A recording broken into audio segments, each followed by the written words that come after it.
जे स्वतः निगेटिव्ह असतात ना, त्यांना दुसऱ्यांच्या लाईफमधल्याही फक्त निगेटिव्ह गोष्टी दिसतात, पॉझिटिव्ह गोष्टी त्यांना दिसतीलच नाही. नमस्कार मंडळी, स्वागत आहे तुमचं माझ्या एका नवीन मिनी ब्लॉगमध्ये. समोर सांगतेच मी काय झालेलं आहे, पण आता एवढं सांगते की 1 वर्षानंतर मावशी घरी आलेली आहे, लहान मावशी, आणि ती कशासाठी आलेली आहे तेही सुद्धा सांगते. माझ्या मावस भावाचं लग्न आहे, त्यासाठी ती अमरावतीला आली आणि आम्ही सोबत मावस भावाच्या लग्नाला जाणार आहोत.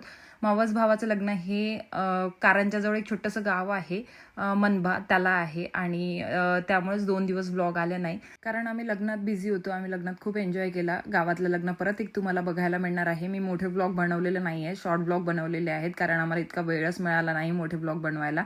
तर त्यामुळे आता शॉर्ट ब्लॉगमध्येच तुम्ही बघून घ्याल की काय काय झालेलं आहे लग्नात. मी तुम्हाला दाखवेल सगळं, पण तिथे काय होत होतं की इतका वेळ नव्हता, आम्हाला ट्रॅव्हलिंग करायची होती आणि तिथे जे पोहोचतात सगळं कॅप्चर करणं हे सगळं पॉसिबल नव्हतं. म्हणून मग मी शॉर्ट ब्लॉगमध्ये तुमच्यासोबत शेअर करण्याचा प्रयत्न केलेला आहे.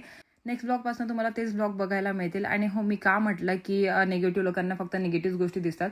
मागच्या ब्लॉगमध्ये मी तुम्हाला जिमचं रुटीन दाखवलं माझ्या, म्हणजे इतक्या दिवसानंतर मी जिमला गेले. त्यावर एका मॅडमचं म्हणणं होतं की बाई केस मोकळे सोडून जिमला जाते म्हणजे ती किती सिरियस आहे हे ओळखायला येते. मी कुठे म्हटलं तुम्हाला कोणत्या ब्लॉगमध्ये की मी खूप सिरियस आहे जिमच्या बाबतीत. मला स्वतःलाच असं वाटते की मी जितकी सिरियस व्हायला पाहिजे जिमच्या बाबतीत तेवढी मी सिरियस नाही आहे. मी जेव्हा कामात लागते ना तेव्हा मी जिमला जाऊ पण शकत नाही. आणि राहिली केस मोकळे सोडण्याची गोष्ट, तर मी केस बांधूच शकत नाही, कारण मी ट्रीटमेंट घेतलेली आहे आणि मी जर केस बांधले ना तर त्याच जागी ते वेवी होऊन जातील. म्हणून मी केस कधीच बांधत नाही, कारण एवढे पैसे देऊन मी जी ट्रीटमेंट केलेली आहे ते पैसे मला वेस्ट करायचे नाही आहेत.